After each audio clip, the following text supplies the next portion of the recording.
All my life, I have believed that artists hold great power, because I believed that if you made the public aware of injustice, then they would effect change to achieve justice. But now, we have overwhelming proof that police have attacked peaceful protesters and incited violence across this country, and still, nothing has been done. The police are getting reinforcements from the military, and the president labels all protesters as terrorists. So now is not the time to make art. Now is the time to take to the streets. The deliberate murder of George Floyd was not the work of one bad cop or an isolated, shocking event. It was the predictable outcome of a system designed to place violent, racist white men in positions of power over black people, put weapons in their hands, and look the other way every time something bad happens. It is the fruit reaped of the poisoned seed planted in our nation on the shores of Jamestown in 1619, when the first enslaved African people set foot on this continent. We can no longer abide this system predicated on injustice, racism, and state-sanctioned violence against black people. We are the governed, and we do not consent to being policed.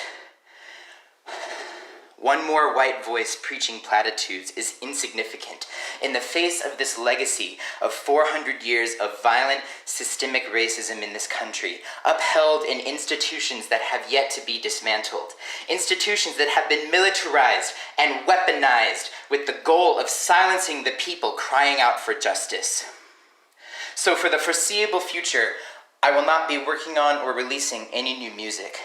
I will be devoting all of my time and energy to vehemently fighting racism, documenting and speaking out against police brutality, preserving evidence of war crimes committed by U.S. police and military forces against American civilians, amplifying black voices, and resisting the rise of fascism in the United States.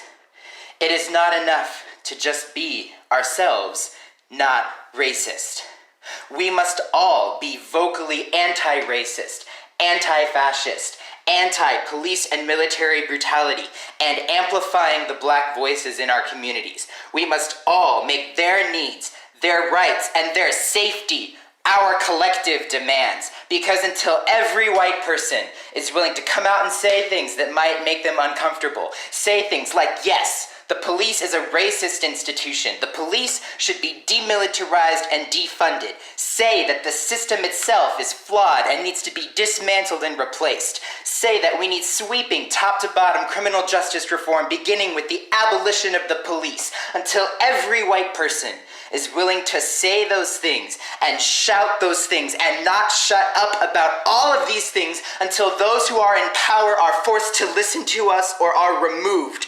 Until then, there can be no justice for black people in this country.